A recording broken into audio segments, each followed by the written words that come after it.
Hello दोस्तों, नमस्कार। एक बार फिर से मैं अपने इस चैनल में स्वागत करता हूं आपकी। आज के वीडियो में मैं बताऊंगा आपको कि प्रार्थना किस तरह करें, प्रेयर किस तरह करें, भगवान की जो पूजा है वो किस तरह करें कि जिससे हमको एक्चुअल उनका आशीर्वाद जो हम चाहते हैं वो हमको प्राप्त हो सके। हम अक्सर जो भी काम करते हैं गलत तरीके से करते हैं, कभी सोचा नहीं हमने। हम रोज़ पूजा पाठ करते हैं, रोज़ भगवान की पूजा पाठ करते हैं, अक़ीदत करते हैं, प्रेयर करते हैं और भगवान से हमको कुछ भी प्राप्त नहीं होता। जो मनोकामना हम करते हैं वो मनोकामना पूर्ण नहीं हो पाती। अब जब पूर्ण नहीं हो पाती तो हम निराश हो जाते हैं कि भगवान हमारी सुनते नहीं। लेकिन दरअसल बात यह है कि भगवान तो सुनते हैं, हमारी जो पूजा पाठ करने की तकनीक है, टेक्निक, सिस्टम, वो गलत है। तो हर चीज़ की एक टेक्निक होती है, उस टेक्निक से करते हैं किसी चीज़ को तब हमको उसका फल प्राप्त होता है। अब एक सिंपल सा उदाहरण आपको देता हूँ मैं। मान लो कि हमको खाना बनाना है, तो खाना बनाने की प्रक्रिया सब, मान लो कि चावल ही बनाना है आपको या सब्ज़ी ही बनानी है। चावल बनाना तो क्या करेंगे आप? पहले पानी उबालते हैं, पानी गर्म करते हैं, उबालते हैं। उसके बाद उबलने के बाद जब चावल को धोकर साफ़ करके उनको फिर डाला जाता है उबलते हुए चावल में, और एक निश्चित तापमान में जब वो चावल जो है पकता है तो उसके बाद उसको उतार कर उसको पानी को अलग से पृथक कर लिया जाता है। ये सिस्टम हो चावल बनाने का। यदि हम इसको उल्टा करते हैं, करते हैं मतलब पहले चावल को डालकर गरम करते हैं और चावल को गरम करने के बाद में फिर पानी डालते हैं, तो इस तरह करने से उसके बाद फिर उसको पृथक कर लेते हैं, तो क्या खाना बनेगा? क्या सही तरीके से खाना बनेगा? क्या नहीं बनेगा। क्यों नहीं बनेगा?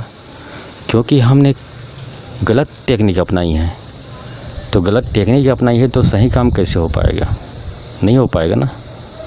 वैसे ही हमको यदि प्रार्थना भी करनी है, भगवान से कुछ मांगने के लिए उसकी पूजा पाठ भी करनी है, तो उसको एक विशेष तरीके से हम करेंगे तभी हमको सफलता प्राप्त होगी, या भगवान तक हमारी जो मैसेज है वो पहुँचेगा।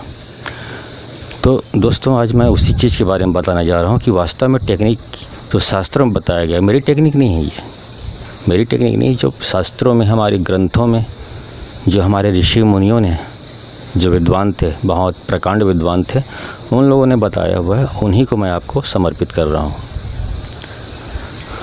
आप देखना चाहते हैं, आप सुनना चाहते हैं इस प्रक्रिया को, तो आप शुरू से लेकर आखिरी तक बने रहें। इसकी बिल्कुल ना करें, क्योंकि आप बीच में कहीं स्किप कर दिए, आप बीच में कोई इम्पोर्टेंट मैटर आपसे छूट गया, तो फिर उसके बाद फिर मेरे को फ़ोन करते रहेंगे कि गुरुजी हम किए लेकिन हमको कोई फ़ायदा नहीं हुआ, कोई प्रभाव हमारी ज़िंदगी में पड़ा नहीं। तो अधूरा ज्ञान हमेशा ख़तरनाक होता है, इसलिए उसको पूर्ण रूप से एक एक स्टेप बाय स्टेप समझें, तो आपके लिए बहुत अच्छा होगा। तो करना क्या है? सबसे पहले तो हमारे ग्रंथों में लिखा गया है कि सबसे पहले हमको भगवान गणेश की आराधना करनी चाहिए, भगवान गणेश को आह्वान करना चाहिए।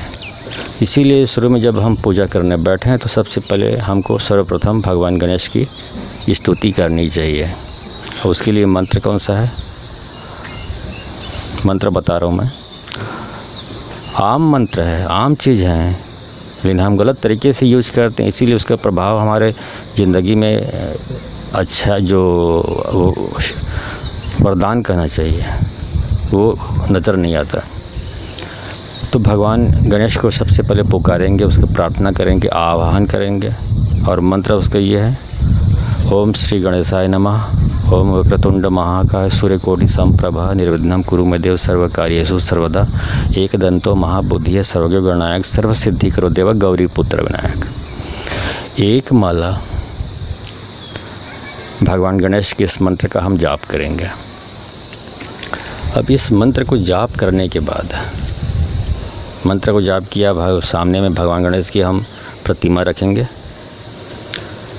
अब भगवान गणेश की स्तुति करने के बाद हमको माता रिद्धि सिद्धि को पुकारना है, माता रिद्धि सिद्धि का आवाहन करना है। तो इसके लिए छोटा सा मंत्र है, ओम श्री रिद्धि सिद्धिये नमः। इसका एक माला जाप करेंगे। रिद्धि सिद्धि 2 देवियाँ हैं, दोनों को हम पुकारेंगे और दोनों को फिर प्रार्थना करके वहाँ पर विराजमान आसन देंगे मानसिक रूप से, और उनकी प्रतिमा भी रखेंगे। ये हुआ दूसरा स्टेप। पहला स्टेप क्या हुआ, भगवान गणेश की आराधना करना है। दूसरा स्टेप क्या हुआ, श्री माँ रिद्धि सिद्धि की आह्वान करना है। अब तीसरे स्टेप में आते हैं। तीसरे स्टेप में हमको गुरु पूजन करना है, गुरु आराधना करना है। तो यदि किसी ने गुरु बनाया हुआ है, गुरु दीक्षा लिया हुआ है, तो उसको पुकार कर सकते हैं, और नहीं तो फिर जो भगवान गुरु गोरखनाथ जी हैं वो तो आदि पुरुष हैं, तो आप उनकी आराधना कर सकते हैं कि ओम श्री गोरखनाथाय नमः, ओम श्री गोरखनाथाय नमः, ओम श्री गोरखनाथाय नमः। इसको एक माला हम जाप करेंगे। अब वहाँ पे प्रतिमा भी रखेंगे भगवान गुरु गोरखनाथ की, यदि हम उसकी आह्वान कर रहे हैं तो। नहीं तो आप मानसिक रूप से अपने गुरु जिससे भी आपने दीक्षा ली होगी उसको आप पुकार कर सकते हैं। ये हुआ तीसरा स्टेप। अब आता हूँ चौथे स्टेप में।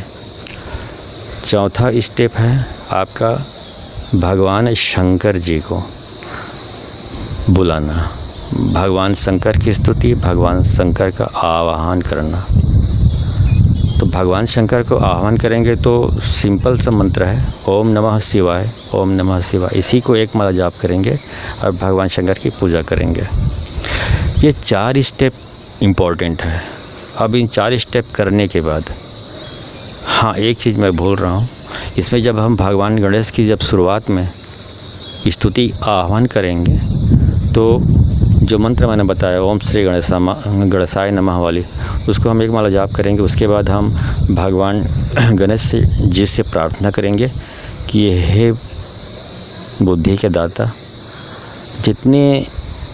जिस पर्पस से, जिस उद्देश्य से मैं जिस भगवान की मैं प्रार्थना कर रहा हूँ, उससे मिलने वाली जो आशीर्वाद है, जो मेरे को मिलने वाली मनोकामना है, वो मुझे लाकर प्रदान करें।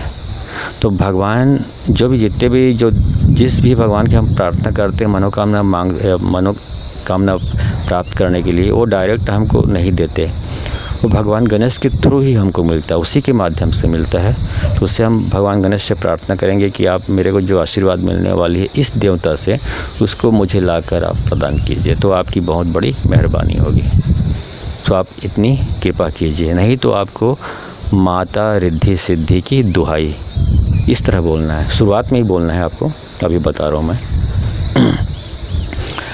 अब 4 स्टेप मैंने बताया। भगवान गणेश की स्तुति करनी है, दूसरे में रिद्धि सिद्धि की स्तुति करनी है, तीसरे में अपने गुरु की स्तुति करनी है, गुरु पूजन करनी है, चौथे में आपको भगवान शंकर की आराधना करनी है। इसके बाद आप जिस लक्ष्य के लिए जिस देवी देवता जो वास्तव में जिससे हम मांगना चाहते हैं, उसकी हम एक माला जाप करेंगे। अब सिंपल से उदाहरण देता हूँ। यदि आपको धन प्राप्ति की इच्छा हो तो आप माता लक्ष्मी को याद करेंगे, तो माता लक्ष्मी की पूजन करेंगे, एक माला जाप करेंगे, उससे जो भी मंत्र आप जापना चाहते हैं उसको जाप कर सकते हैं। अकुत धन दौलत की प्राप्ति करना चाहते हो, धन दौलत आपके पास है लेकिन बहुत ज़्यादा खर्चे हो रहे हो, घर में पैसा थम ना रहा हो, तो आप भगवान